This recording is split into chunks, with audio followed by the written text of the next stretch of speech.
بہت سے سوالات اٹھائے جا رہے ہیں کہ اس مسجد سے ملحقہ مدرسہ حفظہ کی طالبات نے ایک چلڈرن لائبریری پر قبضہ کیوں کر رکھا ہے، اس مسجد کے طلبہ پولیس اہلکاروں کو اغوا کیوں کر لیتے ہیں، اور بعض لوگوں نے یہ الزام بھی لگایا ہے کہ عدالتی بحران سے توجہ ہٹانے کے لیے حکومت نے خود اس مسجد کو استعمال کیا اور ایک مسئلہ کھڑا کر دیا ہے۔ بہت سے سوالات ہیں اور ان کا جواب حاصل کرنے کے لیے آج ہم لال مسجد کے احاطے میں موجود ہیں، اور یہاں پر ہمارے ساتھ لال مسجد کی انتظامیہ کے ذمہ داران کے علاوہ حکومتی نمائندے بھی موجود ہیں اور انڈیپینڈنٹ اینالسٹ اسکالر بھی موجود ہیں۔ میں ان کا تعارف کروں گا۔ جناب سینیٹر طارق عظیم صاحب جو کہ وزیر مملکت ہیں برائے اطلاعات اور پاکستان مسلم لیگ کے مرکزی سیکرٹری اطلاعات ہیں، ان کے ساتھ ہیں جناب مولانا عبدالعزیز صاحب۔ ناظرین آپ ان کا چہرہ نہیں دیکھ پائیں گے لیکن ان کی گفتگو آپ سن سکیں گے۔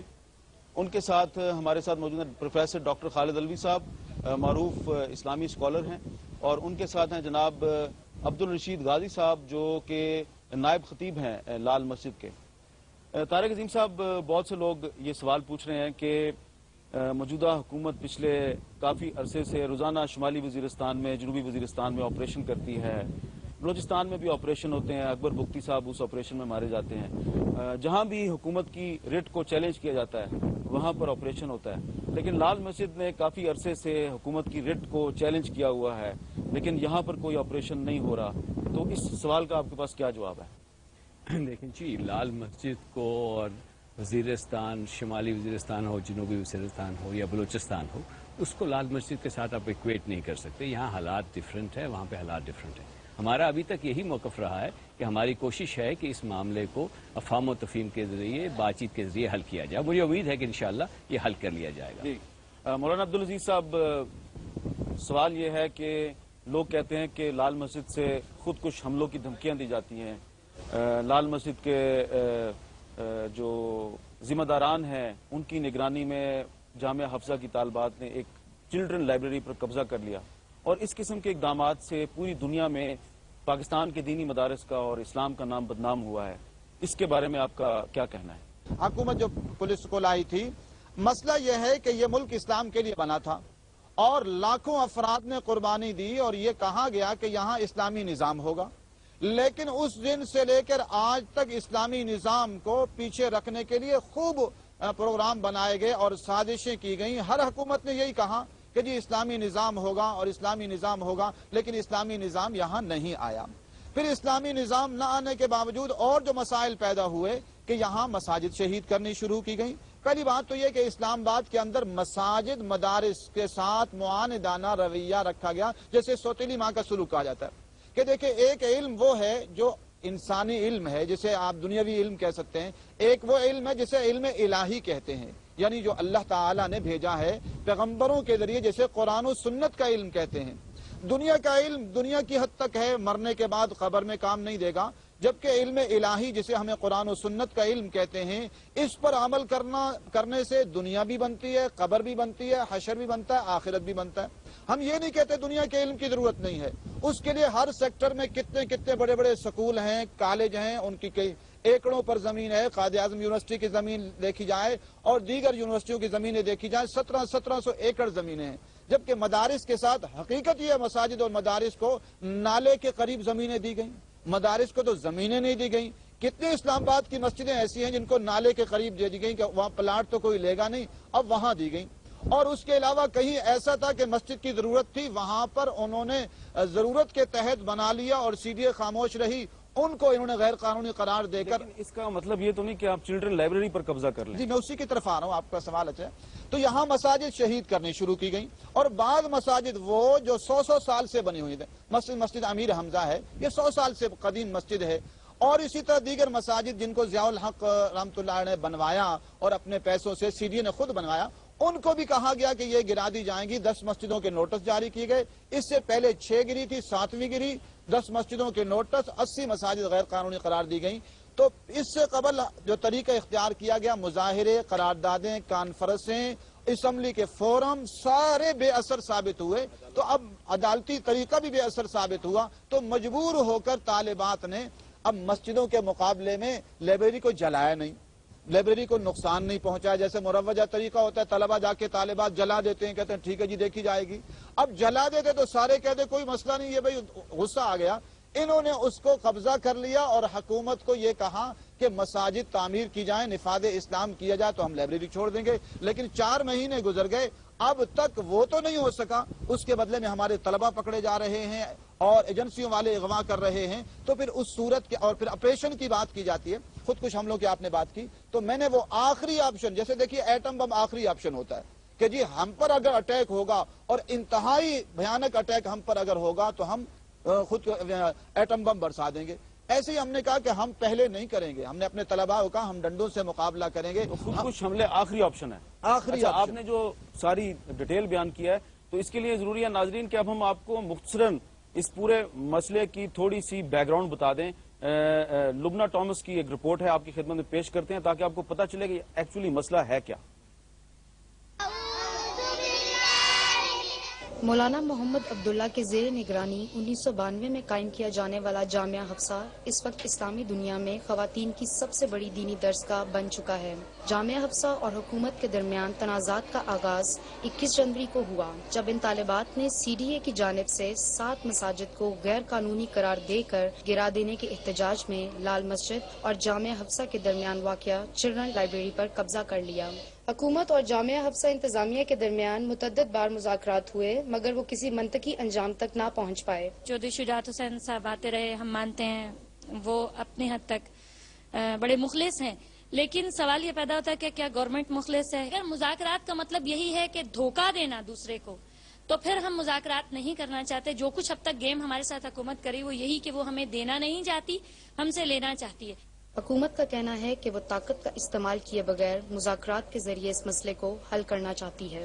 مذاکرات کے لیے تو تیار ہو جائیں گے, وہ تو تیار کیے جا سکتے ہیں, لیکن دیکھنا یہ ہے کہ اب کیسے اس کو دوبارہ سے شروع کیا جائے. دوبارہ ایک تلخی پیدا ہو چکی ہے, تو اس تلخی کو ختم کرنے کے لیے کچھ نہ کچھ تو کرنا پڑے گا. اساتذہ اور طالبات کا کہنا ہے کہ حکومت کے رویے سے غیر مطمئن ہو کر اب وہ مذاکرات کے لیے تیار نہیں ہیں, جبکہ حکومت کا کہنا ہے کہ ابھی بھی اس مسئلے کا حل وہ مذاکرات کے ذریعے ہی کرنا چاہتی ہے. کیمرامین سلمان قاضی کے ساتھ لبنہ ٹامس, جیو نیوز, اسلام آباد. جی, آپ نے یہ رپورٹ دیکھی جس میں کہ حسان صاحبہ کا بھی آپ نے موقف سنا, چودھری شجاعت حسین کا موقف بھی سنا, اور چودھری شجاعت حسین یہ کہہ رہے ہیں کہ ہم دوبارہ اس مسئلے کو مذاکرات کے ذریعے حل کرنے کی کوشش چاہتے ہیں. یہ کوشش کامیاب ہوتی یا نہیں یہ تو وقت ہی بتائے گا. ہم اپنی گفتگو کی طرف واپس آتے ہیں. جی ڈاکٹر خالد علوی صاحب, آپ نے مولانا عبدالعزیز صاحب کی گفتگو سنی اور انہوں نے کہا کہ اسلام آباد میں مدارس اور مساجد کے ساتھ ستیلی ماں جیسا سلوک ہو رہا تھا اور تنگ آ کر طالبات نے ایک چلڈرن لائبریری پر قبضہ کر لیا. تو طالبات کا یہ جو اقدام ہے ایک لائبریری پر قبضہ کرنا, آپ کے خیال میں یہ شرعی لحاظ سے درست ہے؟ بسم اللہ الرحمن الرحیم.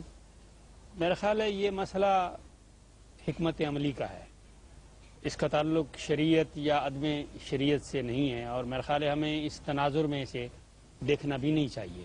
یہ ایک وقتی اور ہنگامی صورتحال تھی, اور اس صورتحال کے لیے اپنا احتجاج ریکارڈ کرانے کے لیے انہوں نے ایک طریقہ کار اختیار کیا. اس طریقہ کار کے بارے میں یہ تو ہو سکتا ہے کہ یہ آؤٹ آف پرپورشن ہے, یہ بہت انتہائی اقدام ہے جو کیا گیا ہے, لیکن یہ مسئلہ شرعی میرے نقطہ نظر سے نہیں ہے کہ اس کو شریعت کے پیمانوں میں اسے دیکھا جائے. یہ ایک حکمت عملی تھی جو انہوں نے اختیار کیا. تو جو حکمت عملی ہے آپ کے خیال میں وہ درست ہے؟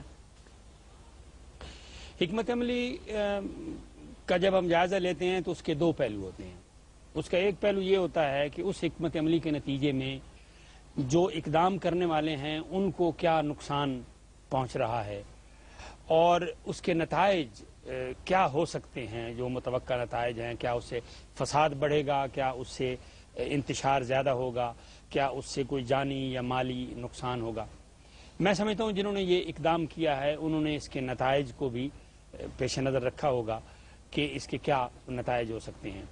میرے نقطہ نظر سے تو یہ انتہائی اقدام اس اعتبار سے نقصان دہ ثابت ہو سکتا تھا, اور اس کے بہت خطرناک ریپرکشن ہو سکتے تھے اگر حکومت اس بارے میں تدبر سے کام نہ لیتی, اور حکومت اگر اس میں انتہائی اقدام فوری طور پر کرتی. جس طرح اس ملک کی جو فضا ہے اس ملک کا جو سیکولر ایلیٹ ہے اور اس ملک کی جو سیکولر لابی ہے، اگر آپ پچھلے 3-4 ماہ کے اخبارات، بالخصوص انگریزی اخبارات آپ پڑھیں، تو ان میں ہر کالم نگار کا ٹون یہ ہے کہ حکومت کی رٹ کو چیلنج کیا گیا ہے، فلاں جگہ پر تو یہ اقدام کر لیا ہے، یہاں کیوں نہیں کر رہے ہیں، یہ کمزوری ہے، یہ مفاہمت ہے، یہ ان کے کچھ اور معاملات ہیں۔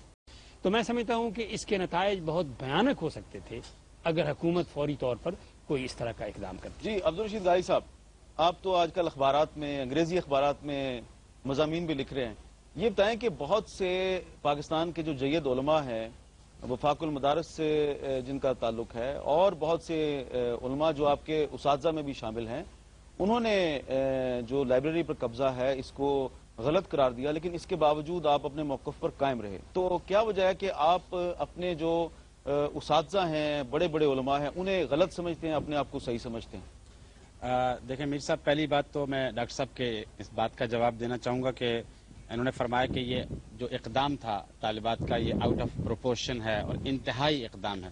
تو میں اس میں تھوڑا سا ان سے محسوس نہیں کریں گے کہ ڈس ایگری کروں گا۔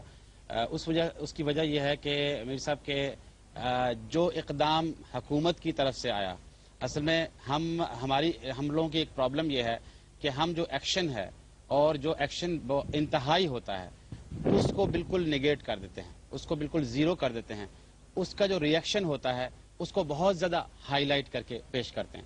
اب آپ اس کے اندر دیکھیے کہ مساجد کا گرنا، پھر ایک مسجد نہیں گری، جیسے مولانا نے بتایا کہ پہلے ایک مسجد گری، ہم نے مذاکرات کیے ڈی سی سے بھی، چیئرمین سی ڈی اے سے بھی، اور دوسری گری، تیسری گری، اور پھر ایک دفعہ میں نے چیئرمین سی ڈی اے سے ایک ڈیلیگیشن میں نے ان سے کہا دیکھیں کمیونٹیز جو ہیں، جو دنیا کی مہذب جو سویلائزیشنز ہیں، وہاں کمیونٹی انوالومنٹ ہوتی ہے۔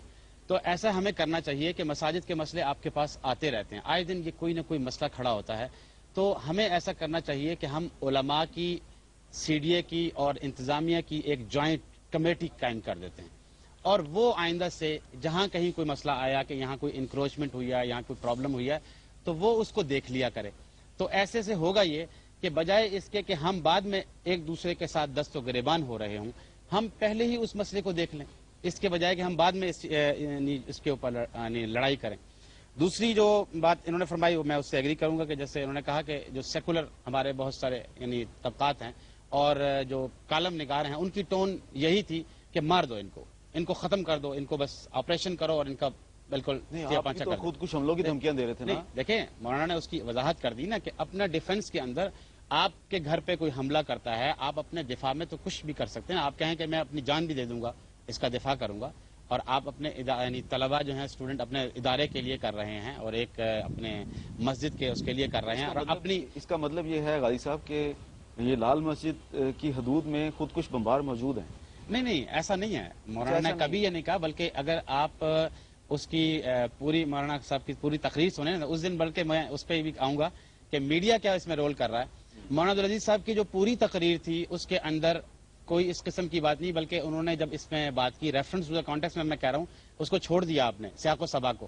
مولانا نے کہا کہ یہاں کے جو پاکستان کے حالات بنے ہیں، یہ جتنے خودکش حملہ آور ہو رہے ہیں، یہ محرومیاں ہیں اور یہ ہماری جو غلط پالیسیز ہیں حکومت کی، یہ اس کا نتیجہ ہے۔ اور میرے پاس بہت سے نوجوان آتے ہیں، کالج کے، یونیورسٹیز کے نوجوان آتے ہیں اور وہ مجھے کہتے ہیں کہ ہمیں اجازت دیں، اور وہ مجھ سے اجازت طلب کرتے ہیں کہ ہم اطلاعات ہیں کہ جو میریٹ ہوٹل پر جس لڑکے نے خودکش حملہ کیا تھا اور پھر جس نے اسلام آباد ایئرپورٹ پر حملہ کیا تھا وہ یہیں سے گیا تھا، یہ باتیں درست ہیں؟ یہی تو کہہ رہا ہوں نا کہ یہ میڈیا اس کو یعنی اس طرف لے جاتا ہے نا۔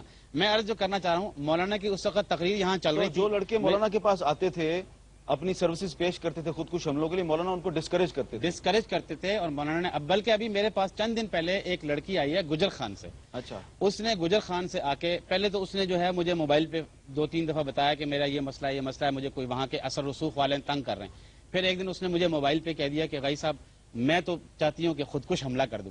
تو میں نے ایک دم اس سے کہا کہ میں نے کہا یہ تو یہ تو مسئلہ بن جائے گا۔ میں نے اس سے کہا بیٹا اس قسم کی باتیں نہ کریں۔ میں نے کہا آپ کسی وقت آئیں، وہ خاتون پھر آئی ہیں، میں نے پھر اس کو بڑا سمجھایا، میں نے کہا دیکھیں آپ کا مسئلہ کیا ہے؟ انہوں نے کہا یہ میرا مسئلہ ہے کہ وہ اثر رسوخ والا آدمی ہے، اس کا وہاں کے بڑوں سے تعلقات ہیں، ناظم سے، سارے اس کو سپورٹ کر رہے ہیں، میرا والد ہے نہیں، میری والدہ ہیں، اور اس نے اس دن کا واقعہ بتایا کہ میری والدہ کو آ کے آج اس کے آدمیوں نے مارا ہے۔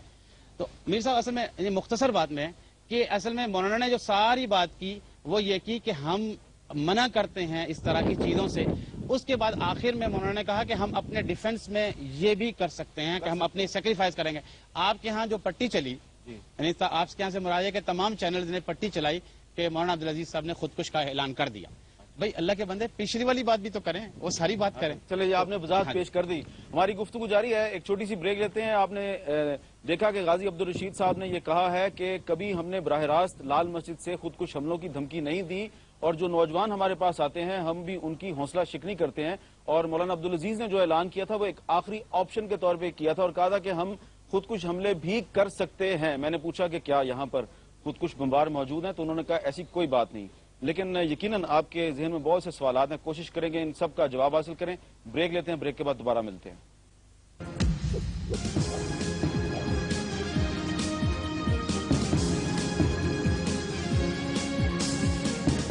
ویلکم بیک ناظرین. اس وقت اسلام آباد میں کالی آندھی چل رہی ہے, موسم غیر یقینی ہے, کسی بھی وقت بہت موسلادھار بارش ہو سکتی ہے. اس لیے ہماری دعا ہے کہ جب تک ہم یہ گفتگو کر رہے ہیں تو موسم جو ہے وہ ٹھیک رہے. اس وقت بھی کافی مشکلات کا سامنا ہے ہمیں, لہذا اگر بارش ہو جائے اور ہم سب بھیگ جائیں تو اور پروگرام آپ تک نہ پہنچ سکے تو آپ کو میں قبل از وقت اطلاع دے رہا ہوں کہ اس وقت اسلام آباد میں حالات خراب ہیں. جی طارق عظیم صاحب, آج آپ یہاں پر آ گئے, لیکن بہت سے لوگ یہاں پر آنے سے خوف زدہ ہیں.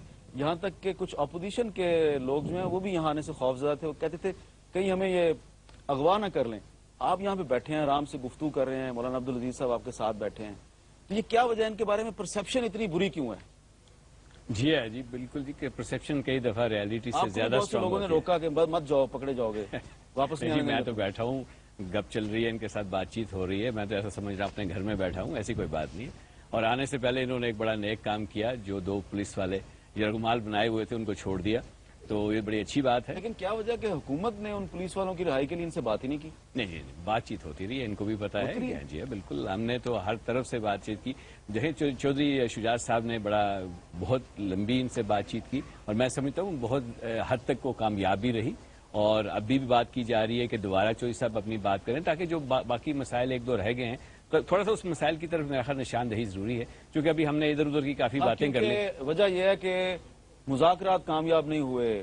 جب چودھری شجاعت حسین نے مذاکرات شروع کیے ان کے ساتھ تو ایک امید پیدا ہوگی تھی کہ مذاکرات کامیاب ہو جائیں گے. میں نہیں کہہ سکتا کہ کامیاب نہیں ہوئے, میں سمجھتا ہوں مکمل ہو گئے, لیکن کامیابی کی بات میں سمجھتا ہوں کہ 90% چونکہ چودھری صاحب خود کہہ چکے ہیں کہ 90% کامیاب ہو گئے ہیں اس میں. اب لائبریری پہ جو ہے قبضے کی بات ہے, امید ہے جیسے آج انہوں نے ایک بڑا اچھا نیک کام کیا ہے, جو یرغمال بنائے گئے تھے پولیس والے, جیسے ان کو چھوڑ دیا, امید ہے کہ وہ بھی قبضہ جو ہے وہ بھی چھوڑ دیں گے. لیکن میں بات کر رہا تھا کہ کچھ باقی انہوں نے ادھر ادھر کی ہم نے بات کی ہے, لیکن جو اصلی مسئلہ ہے اس کی طرف بھی آنا چاہیے. اصلی مسئلہ یہ ہے کہ یہاں پہ جہاں بیٹھے ہوئے ہیں, اس کے جو باہر جو انکروچمنٹ ہوئی ہے وہ ایک بیسیکلی نیشنل بک فاؤنڈیشن کے نام پہ ایک 500 مربع گز کا ایک پلاٹ ہے جس کے اوپر انکروچمنٹ کی گئی. اس کے علاوہ ایک اور پلاٹ تھا جو کہ لائبریریز ڈپارٹمنٹ کو دیا گیا تھا, وہ بھی 500 مربع گز کا ایک پلاٹ ہے, اس پہ بھی انکروچمنٹ ہوئی ہے. تو بات یہ ہے کہ کسی کے اور کے نام پہ پلاٹ ہے, اس کے اوپر انکروچمنٹ کی گئی, نہ تو اس کی پیمنٹ کی گئی ہے, نہ اس کو ریگولرائز کیا گیا ہے. تو یا تو اس کو ریگولرائز کر دیا جائے, ان سے بات چیت کر کے جن کے نام پہ پہلے الاٹ ہوا ہے ان کے نام پہ الاٹمنٹ ختم کی جائے اور ان کے نام پہ الاٹمنٹ کی جائے. اس کے لیے بھی جو بھی رول ریگولیشن ہے اس کو فالو کرنا پڑے گا. تو یہ امیڈیٹلی یہ چیزیں تو نہیں ہو سکتی. باقی بات کی گئی امیر حمزہ ماسک کی بات کی گئی, وہ آپ کو جیسے پتا ہے دوبارہ تعمیر کر دی گئی ہے یا اس کی تعمیر شروع ہو گئی ہے. دوسرا جیسے غازی صاحب نے کہا, اچھا یہ حکومت نے وضاحت نہیں کی اس بارے میں کہ مسجد امیر حمزہ ناجائز جگہ پر تعمیر نہیں کی گئی تھی, وہ 100 سال پرانی مسجد تھی, اور اس کو شہید کیوں کیا گیا, یہ بھی ایک سوال ہے. جی, اور دوسری بات انہوں نے جو کہی کہ اس کے بعد کہا گیا تھا کہ جی علماء کی ایک کمیٹی بنائی جائے تاکہ اگر کسی مسجد کو شہید کرنے کا کوئی وجہ بھی ہو تو اس میں ان علماء کی سفارشات کے مد نظر پھر اس کو شہید کیا جا سکے. وہ بھی ایسی بات ہوئی, جب سے یہ بات ہوئی ہے علماء کمیٹی کے سیٹ اپ کرنے کے بعد کسی مسجد کو شہید نہیں کیا گیا. تو میں سمجھتا ہوں یہ 2 بیسک کنڈیشنز تھی, ان کو تو میٹ کر لیا گیا. اب رہ گئی یہ بات یہ الاٹمنٹ کی, کیا جو چیز جہاں پہ انہوں نے ناجائز قبضہ کر رکھا ہے, میرا خیال دونوں برادران اس سے اگری کریں گے کہ ان پہ جو قبضہ ہے ناجائز ہے, اس کو کسی طرح بھی آپ اس کو جائز قرار نہیں دے سکتے. مدرسہ حفظہ, جی یہ لال مسجد جو ہے یہ ناجائز نہیں، جگہ پر نہیں، نہیں ٹھیک ہے، نہیں، کیونکہ نہیں۔ بہت سے لوگوں نے یہ لکھا ہے کہ لال مسجد بھی ناجائز جگہ پر تعمیر کی گئی ہے. یہ اس تو کی بات ہم نہیں کر رہے، ہم مدرسے کی بات کر رہے ہیں. اس پہ جو ہے اس کو بھی اگر کسی طریقے سے ہم بیٹھ کے بات چیت کے ذریعے اگر کریں، کوشش کریں. دیکھیں، دو چیزیں کرنی پڑیں گی. ہمیں جن کے نام پہ وہ پہلے الاٹ ہوا ہے اس کو کینسل کرنا پڑے گا. ان کی بھی رضامندی چاہیے. اگر آپ کے نام پہ کوئی پلاٹ ہے تو میں بغیر آپ کے رضامندی کے کسی دوسرے کو نہیں دے سکتا. ویسے میرے نام پہ کوئی پلاٹ نہیں. تو اس کے لیے بھی ہمیں کرنا پڑے گا، کوئی طریقہ ڈھونڈنا پڑے گا، یا کسی اور جگہ پہ زمین دینی پڑے گی. جو بھی طریقہ کار ہے اس کا طریقہ کار ہے. لیکن یہ بات ٹھیک نہیں ہے کہ آپ زبردستی جا کے چلڈرن کی لائبریری پہ قبضہ کر لیں اور پھر یہ ڈیمانڈ کریں کہ ہم وہاں سے نہیں نکلیں گے جب تک فلاں فلاں فلاں معاملہ جو ہے وہ ٹھیک نہیں ہو جاتا. جی مولانا عبدالعزیز صاحب، اب یہ انہوں نے بات کی ہے کہ جو جامعہ حفصہ کا کچھ حصہ نیشنل بک فاؤنڈیشن کی زمین پر تعمیر کیا گیا، اس کا کوئی حل نکال لیتے ہیں. اس سے قبل انہوں نے چند باتیں اور بھی عرض کی. ایک تو مذاکرات کی بات کی، جو مذاکرات چل رہے تھے، پھر یہ سپاہی جو چھوڑے گئے اس کے حوالے سے بات کی کہ ہمارے مذاکرات چلے. جہاں تک مذاکرات کی بات چلی ہے تو مذاکرات کے اندر چودھری صاحب ایک بار نہیں 4 بار آئے ہیں. ان کے سامنے ہم نے اپنے مطالبات رکھے. پہلا مطالبہ یہ تھا کہ مساجد تعمیر کر دی جائیں اور اس کے بعد نفاذ شریعت کی جائے، ملک سے فحاشی کے اڈے ختم کی جائیں، بدکاری کے اڈے ختم کی جائیں اور ملک سے شراب اور جوئے کے اڈے ختم کی جائیں. سود کے خلاف جو شرعی عدالت کا فیصلہ تھا اس فیصلے کو نافذ کرتے ہوئے اسلامی بینکنگ شروع کی جائے. غرض یہ کہ ہم نے سارا اسلامی نظام کا ایک خاکہ بنا کر پیش کیا اور انہوں نے ان سے ایگری کیا کہ یہ بات ہونی چاہیے. ہم نے کہا جب ہونی چاہیے تو آپ آگے پیش کریں. اور پھر یہ کہ میڈیا کے اندر جو فحاشی، جو رقص و سرور، جو بے حیائی چل رہی ہے اس کو ختم کیا جائے. ایسا میڈیا ہو کہ نو مسلم اگر دنیا میں دیکھے تو وہ دیکھ کر کہہ سکے کہ ایک اسلامی ملک کا میڈیا ہے اور بڑا پاک اور صاف اور آزادی بھی ہے شریعت کے اندر. لیکن یہ جو کچھ لال مسجد میں ہو رہا ہے یہ اگر غیر مسلم دیکھیں تو وہ مسلمان بنیں گے؟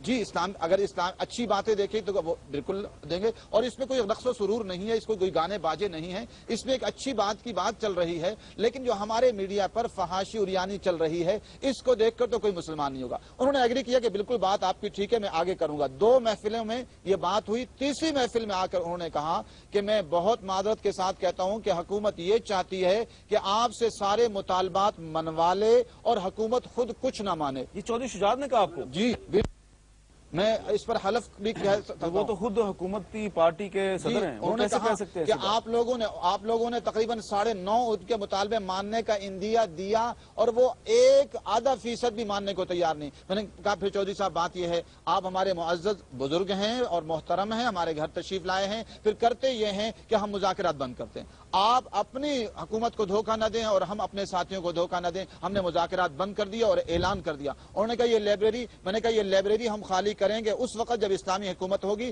لائبریری ہی نہیں، جامعہ فریدیہ، جامعہ حفصہ بھی حوالے کر دیں گے. یہ بات تو حکومت کس طرح آئے گی؟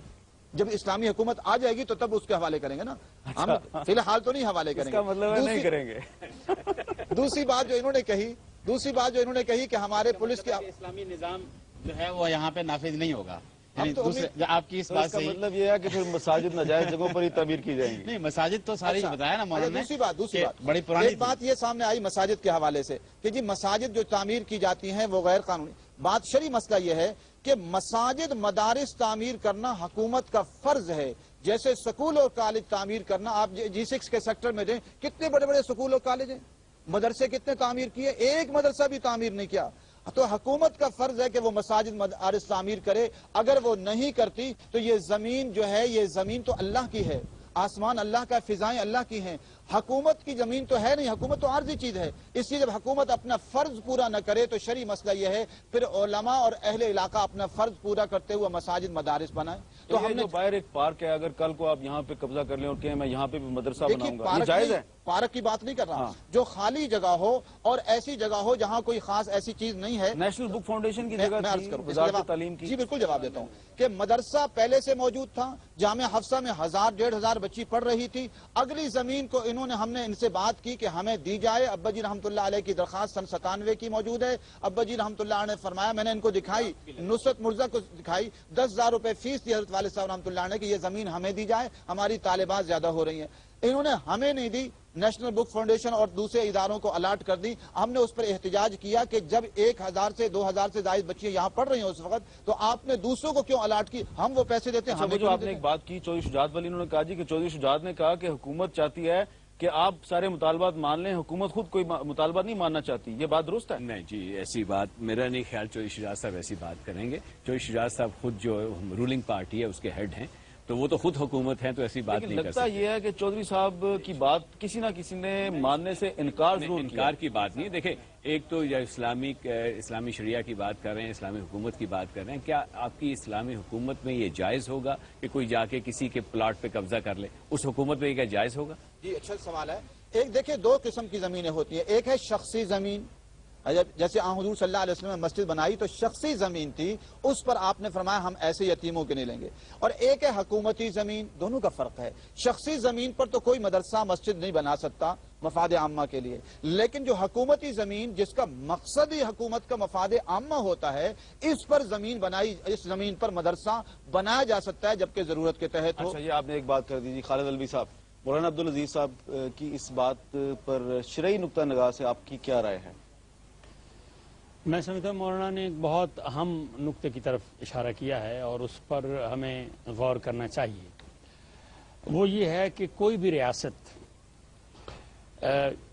مسلمانوں کے یا غیر مسلموں کے جو بھی ریاست موجود ہوتی ہے، وہ بنیادی طور پر نمائندہ ہوتی ہے ان عوام کی جن عوام کے حقوق اور معاملات کو اس نے طے کرنا ہوتا ہے. اسلامی ریاست بھی اسی طرح ذمہ دار ہوتی ہے حقوق کے اور معاملات کی. جو زمین ہے، جیسا کہ مولانا بتا رہے تھے، اس کی دو حیثیتیں ہیں. ایک زمین وہ ہے جو لوگوں کی شخصی ملکیت ہوتی ہے. ایک زمین وہ ہے جو ریاست کی ملکیت ہوتی ہے. ریاست کی ملکیت اجتماعی ملکیت ہوتی ہے. اجتماعی ملکیت کے معنی یہ ہیں کہ وہ اس معاشرے کے تمام عوام کی ملکیت ہے اور حکومت یا ریاست ان کی نمائندگی میں یہ بات کر رہی ہوتی ہے.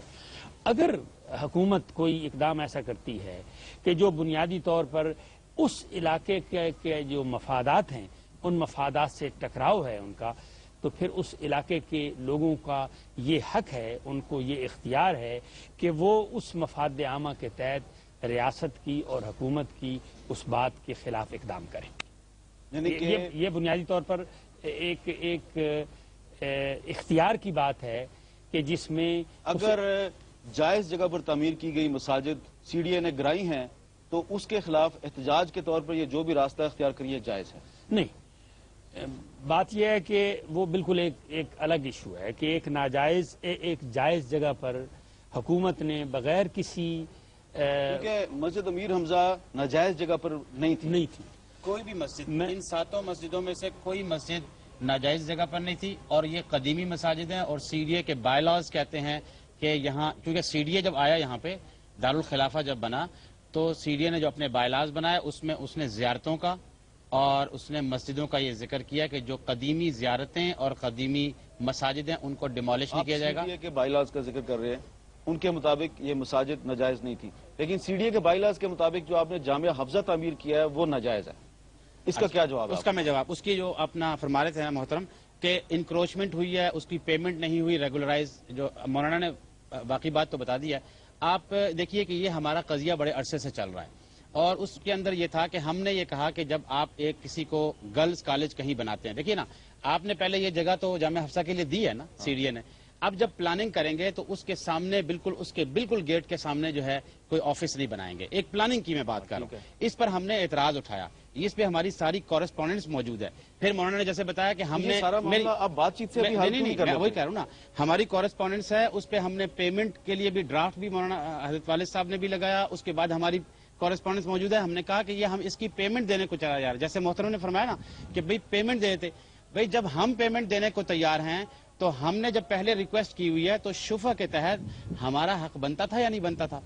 اب سی ڈی اے کو چاہیے تھا کہ سی ڈی اے نے میلافائڈ یعنی انٹینٹ کے ساتھ اس کو کسی دوسرے کو کیوں دیا، جبکہ ہم بار بار ریکویسٹ کر رہے ہیں کہ ہماری جو ضرورت ہے وہ بڑھ چکی ہے. اور پھر ہم اس وجہ سے بھی اعتراض کر رہے ہیں کہ آپ گرلز کالج کے سامنے کبھی نہیں دیں گے. تو یہ گرلز کالج ہی ہے نا ایک طرح سے، یعنی جو جامعہ حفصہ بچیوں کا ہے، چونکہ سارا دن وہاں سے آمد و رفت ہوتی ہے، اس کے بالکل فرنٹ کے اوپر دے دینا جو ہے وہ میلافائڈ ہے یا نہیں ہے. تو اس لیے ہم نے اعتراض کیا. اصل چیز جو ہے میر صاحب، جو میں جو پوائنٹ کرنا چاہتا ہوں، اصل میں مسئلہ یہ نہیں ہے، یہ مسئلہ ایشو ہی نہیں ہے. ایشو یہ ہے کہ جب مولانا عبدالعزیز صاحب نے اس نظام کی بات کی کہ یہ فرسودہ نظام ہے، اس کو ختم ہونا چاہیے، ایک بڑی بات کی، تو انہوں نے ڈی ٹریک کرنے کے لیے، سارے ایشو کو ڈی ٹریک کرنے کے لیے کہا کہ جناب ان کی تو یہ زمین کا مسئلہ ہے. لوگ تو یہ کہتے ہیں کہ آپ نے عدالتی بحران سے عوام کی توجہ ہٹانے کے لیے، ڈی ٹریک کرنے کے لیے ایجنسیوں کی مدد سے یہ مسئلہ کھڑا کر دیا. اب یہ علماء حضرات کہتے ہیں، ایجنسیوں کا الزام وہ لگاتے ہیں. دیکھیے وہ جو حضرات علماء یہ کہتے ہیں نا کہ ہمیں ایجنسیوں نے کھڑا کیا ہے، میں ان سے ایک سوال پوچھتا ہوں. مجھ سے کئیوں نے حضرات نے آ کے یہ بات کی، اپنے دوست احباب آتے ہیں نا بعض اوقات کہ جی آپ کو ایجنسیوں نے کھڑا کیا ہے اس کام کے لیے. تو میں کہتا ہوں کہ ہم اس کام کے لیے کھڑے ہوئے ہیں، آپ کو ایجنسیوں نے بٹھایا ہوا ہے. دلیل آپ دلیل دیں کہ آپ کو ایجنسیوں نے اس کام کے لیے نہیں بٹھایا ہوا ہے کہ ان کے ساتھ نہ جانا. آپ کو اس پہ کہا ہے کہ گھر میں بیٹھو، ان کا ساتھ بالکل نہ دینا، اسلامی نظام کی بات نہ کرنا. یہ دیکھیے ایجنسی کی بات کر دینا ایک ایسی عجیب سی بن گئی ہے نا کہ جس کو فیشن بن گیا. بس جس کو کہہ دیا کہ جناب آپ ایجنسیوں کے ہیں تو آپ اس کو. اچھا جو میں چیز کہہ رہا تھا، یہ صرف ڈی ٹریک کرنے کے لیے. یہ ایسا ہی ہے نا کہ آپ میرے پاس 10 سال سے آ رہے ہیں، آپ مجھے آگے کہتے ہیں کہ جناب آپ کے جامعہ فریدیہ کا جو ہے میرے پاس یہ سکینڈلز آ گئے ہیں، یہ مسائل ہیں، آپ نظام تبدیل کریں. میں کہوں جناب آپ کے بٹن ٹھیک نہیں لگے ہوئے، آپ کہیں میرے بٹن کو چھوڑو، آپ کی مسئلہ میں بتا رہا ہوں. میں کہوں جی آپ کی سلائی نہیں ہے، آپ کہیں گے غائی صاحب میں 10 سال سے آپ کے پاس آ رہا ہوں، یہی میرے بٹن ہے، یہی سلائی ہے. مقصد یہ ہے کہ جامعہ حفصہ کی اگر کوئی کچھ قانونی پیچیدگیاں اگر ہیں تو یہ 10 سال سے ہے نا، یہ آج تو نہیں ہوگی. اب مسئلہ اب کیوں اٹھایا گیا؟ اس لیے اٹھایا گیا کہ آپ اس کو ڈی ٹریک کرنا چاہ رہے ہیں اصل ایشو کی طرف سے، جو مولانا جس ایشو کو پکڑا ہے. اچھا اس ایشو کی طرف آتے ہیں. میرے خیال اذان کی آواز آ رہی ہے کسی قریبی مسجد سے. ایک چھوٹا سا بریک لے لیتے ہیں اور بریک کے بعد ہم اپنی اس گفتگو کو آگے بڑھاتے ہیں. وقت ہمارے پاس کم ہے، مسئلہ بہت بڑا ہے، لیکن کوشش کرتے ہیں اس محدود وقت میں اس مسئلے کا کوئی نہ کوئی حل نکالنے کی کوشش کریں. بریک کے بعد دوبارہ ملتے ہیں.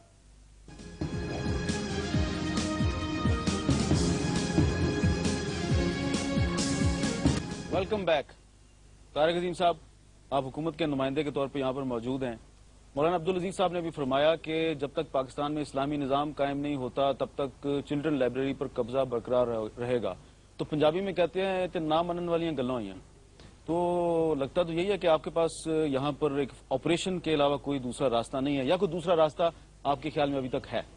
جی بالکل ہے. بات چیت کے ذریعے اس مسئلے کا حل کرنا دوسرا ایک راستہ ہے جو سب سے اچھا راستہ ہے. یہ کہنا کہ جو آپشن جو ہے ہمارے پاس فورس کی جا سکتی ہے یا نہیں کی جا سکتی، بالکل کی جا سکتی ہے. ہر حکومت کے پاس یہ آپشن ہے. ہم ہمیشہ کہہ چکے ہیں یہ لاسٹ آپشن ہے ہمارا، پہلا آپشن نہیں ہے. آج بھی میں کہتا ہوں کہ اس کو بات چیت کے ذریعے حل ہونا چاہیے، ہو سکتا ہے. سب سے پہلے تو بڑی بات یہ ہے کہ جو اسلامی نظام نافذ کر دیں. جی نہیں، دیکھیں سب سے پہلے تو اسلامی چیز ہے وہ کیا جائے نا، کہ جو چیز غیر قانونی غیر اسلامی ہے پہلے تو یہ لوگ وہ کریں. یعنی کہ یہ تو سارے اسلامک اسکالرز کہہ رہے ہیں، سب لوگ کہہ رہے ہیں، ٹھیک ہے شاید برادران نہ مانیں اس چیز کو، لیکن سب کہہ چکے ہیں. آپ جس سے بھی بات کریں، علوی صاحب بیٹھے ہوئے ہیں، ڈاکٹر صاحب بیٹھے ہوئے ہیں، دیکھیں جو چیز غیر قانونی ہے وہ غیر قانونی ہے، اس کو آپ جسٹیفائی نہیں کر سکتے. یہ کہہ کے کہ ہم نے اپلیکیشن دی تھی اور چونکہ ان میں طالبات زیادہ ہو گئی تھیں اس لیے یہ اس کو قانونی نہیں بنا دیتا. یہ غیر اسلامی چیز بھی ہے کہ آپ کی زبردستی کسی کے جا کے قبضہ کر لیں، یہ بھی غیر قانونی ہے. تو سب سے پہلے بسم اللہ تو یہاں سے کریں کہ جو چیز غیر قانونی غیر اسلامی ہے اس کو ٹھیک کریں. اس کے بعد ہم دیکھتے ہیں اگر وہاں پہ طالبات زیادہ ہو گئی ہیں تو کیا اچھا نہیں ہوگا کہ آپ کو ایک پلاٹ کسی جگہ، جی میں آپ کو ایک پلاٹ نہیں، میں دوسری بات کر رہا ہوں. اگر وہاں پہ یہی وجہ ہے آپ کی وہاں پہ قبضہ کرنے کی، کسی دوسرے کے پلاٹ پہ قبضہ کرنے کی، اگر یہی وجہ ہے کہ وہاں پہ آپ کے پاس طالبات زیادہ ہو گئی تو کیا اچھا نہیں ہوگا کہ ہم آپ کو ایک کسی اور جگہ پہ پلاٹ دے دیں، بڑا پلاٹ دے دیں جہاں پہ آپ کسٹم بلڈ کر لیں، وہاں پہ مدرسہ. ہم اس کو پیمنٹ دینے کو تیار ہیں. دیکھیں 6 لاکھ روپے میں 6 لاکھ روپے میں دیکھیں انہوں نے نیشنل بک فاؤنڈیشن کو جگہ دی تھی. کیا چیز ان کی بات مان جائیں، وہ پلاٹ لے لیں، آپ قبضہ چھوڑ دیں، مسئلہ ختم کریں. کہاں پورے جامعہ کا؟ دیکھیں جامعہ تو ہمارا پہلے قائم ہے نا. لائبریری میں یہ کہہ رہا ہوں نا، دو چیزوں پہ کنفیوژن ہو. تو دیکھیں بات ایک پھر وہ ایشو کی طرف سے ایشو سے ہٹ رہے ہیں. باقی ایشو تو وہی ہے، لائبریری بار بار اسلامی شریعہ کی بات کر رہے ہیں، اسلامی قانون کی بات کر رہے ہیں. دیکھیں یہ اسلامی جمہوریہ پاکستان ہے، ہمارا جو کانسٹیٹیوشن ہے وہ اس چیز کی اجازت نہیں دیتا. کوئی بھی قانون اس ملک میں نہیں بن سکتا جو قرآن اور سنت کے منافی ہو. یہ تو آپ کو بھی پتا ہے. کوئی چیز بھی اگر خدا نہ خاصا اللہ نہ کرے کوئی ایسا موقع آئے تو کوئی آدمی جا کے کوشش بھی کرے اس قسم کی، جو نہیں ہوگا انشاءاللہ، لیکن اگر ہوتا بھی ہے تو اس کے بھی چیلنج کیا جا سکتا ہے. مجھے یہ بتائیے کہ فرض کرے کہ معاملہ جو ہے وہ مذاکرات کے ذریعے حل نہیں ہوتا، حکومت خدا نہ خواستہ آخری آپشن کے طور پر آپریشن کرتی ہے، تو پھر یہاں جو خون خرابہ ہوگا مسلمان کے ہاتھوں مرے گا، اس کی ذمہ داری کس پہ عائد ہوگی؟ دیکھیں انہوں نے بات کی کہ پاکستان میں اسلامی جمہوریہ ہے. ہم کہتے ہیں یہاں جمہوریت ہے کب؟ یہ جو ہماری جو وہ ہے جمہوریت چل رہی ہے، یہ تو بڑے اسٹیمپ ہے. قومی اسمبلیوں کا حال یہ ہے کہ وہ ایک مسجد کو گرنے سے روک نہیں سکتے. تو ان بیچاروں کا تو حال یہ ہے. اور شریعت کے خلاف یہاں قانون بنتے ہیں. حقوق نسواں بل کے اندر زنا کی آزادی دے دی گئی، رضامندی کے ساتھ ہے تو انہیں جا کر کچھ نہیں کہنا. تو ہم جو کہہ رہے ہیں وہ یہ کہہ رہے ہیں کہ بھئی یہاں پر اسلامی قوانین کہا تو گیا ہے کہ یہاں اسلام کے خلاف کوئی قانون نہیں بنے گا، لیکن بنائے جا رہے ہیں اور عملاً ہم دیکھ رہے ہیں کہ یہ ہو رہا ہے. ہم یہ کہہ رہے ہیں جب تک اس ملک میں اسلامی نظام نہیں آتا، شریعت کا نفاذ نہیں ہوتا، سود کا خاتمہ نہیں ہوتا، شراب کا خاتمہ نہیں ہوتا، اس وقت تک کے لیے ہم لائبریری کو نہیں چھوڑتے. اب دوسری بات یہ کہ حکومت اگر آتی ہے اور وہ لائبریری کو نہیں چھوڑتے، اور لائبریری میں بھی آپ نے طالبات کو بٹھایا ہوا ہے، بچیوں کو بٹھایا ہوا ہے. لوگ کہتے ہیں آپ بچیوں کو ڈھال کے طور پر استعمال کر رہے ہیں. دیکھیے بچیوں کو ہم ڈھال کے طور پر استعمال نہیں کر رہے. بچیوں کو تو والدین تک لینے آتے ہیں. بچیوں کا اپنا ذہن بنا ہوا ہے. والدین کا ذہن کچھ کمزور بھی ہوتا ہے تو وہ روتی ہیں، دھاڑے مار مار کے روتی ہیں. بلکہ بعد بچیاں اگر گھروں کو گئی ہوں اور انہیں پتہ چل جائے کہ آپریشن ہو رہا ہے تو وہ کہتی ہیں، سسکیاں مار کے روتی ہیں کہ ہائے کاش ہم مدرسے میں کیوں نہ ہوتے. یہاں غیر رہائشی 700-800 بچی ہے، انہیں پتہ چلتا ہے آپریشن رات کے 1 بجے بھی شروع ہو رہا ہے، وہ گھروں سے نکل کر آ جاتی ہیں کہ ہم نے اس جہاد میں شریک ہونا ہے. اب پوری قوم کو جہاد کس طرح ہوا؟ جی یہ جہاد کس طرح ہوا؟ دیکھیں جہاد یہ اس تو لیے جو آپریشن کرنے والے وہ بھی مسلمان، آپ بھی مسلمان، تو بجائے کہ آپ دیکھیں مسجدیں گرائی جا رہی ہیں تو یہ مسجدیں گرانا ابرہا کا فعل ہے یا ایک مسلمانوں کا فعل ہے؟ مسجد کو نہیں گرایا جانا چاہیے، لیکن وہ تو مسئلہ انہوں نے حل کر دیا. کیسے حل کر دیا؟ مسجدیں بن گئی، اسلامی نظام آ گیا. جس کی بات آپ کر رہے ہیں اب یہ بات تو نہ آپ کیجئے. دیکھیں ساری دنیا میں ہوتا ہے، سعودی عربیہ میں ہوتا ہے. کس مقصد کے لیے گرائی جا رہی سعودی ہے؟ عرب اگر جی اگر آپ یہ کہہ دیں کہ ایک دفعہ مسجد بن گئی ہے اور اس کو کسی وجہ سے بھی اس کو شہید نہیں کیا جا سکتا، یہ بات مسجد امیر حمزہ کو گرانا تو غلط تھا. نہیں، دوبارہ ناجائز جگہ پر نہیں تھی. جو چیز ناجائز ہے میں اس کو جائز نہیں کہہ سکتا. صرف مسجد امیر حمزہ کی بات نہیں ہے، باقی ساری کی ساری مساجد 400 سال پرانی 200 سال پرانی مساجد ہیں. یہ اس میں سے کوئی مسجد بھی آپ وزٹ کر لیں، کوئی بھی مسجد ایسی نہیں ہے. میرا خیال ہے کہ میں آپ سے اجازت چاہتا ہوں. شکریہ آپ چاروں حضرات کا. مسئلہ جو ہے وہ بہت بڑا ہے اور ایک چھوٹی سی نشست میں مسئلہ حل نہیں ہو سکتا. اور یہ جو ساری گفتگو ہوئی ہے، یہ اس گفتگو کا جو موضوع تھا وہ یہ تھا کہ جو اسلام آباد کی لال مسجد کے جو اقدامات ہیں اس کے بعد جو صورتحال پیدا ہوئی ہے، یہ حقیقت ہے یا ڈرامہ ہے؟ جو گفتگو آپ کے سامنے ہوئی ہے، حقیقت یا ڈرامے کا اندازہ اب آپ خود لگا سکتے ہیں. حکومت کا موقف بھی آپ کے سامنے تھا، مولانا عبدالعزیز اور عبدالرشید غازی صاحب کا موقف بھی آپ کے سامنے تھا، ڈاکٹر خالد علوی کی بھی گفتگو آپ نے سنی.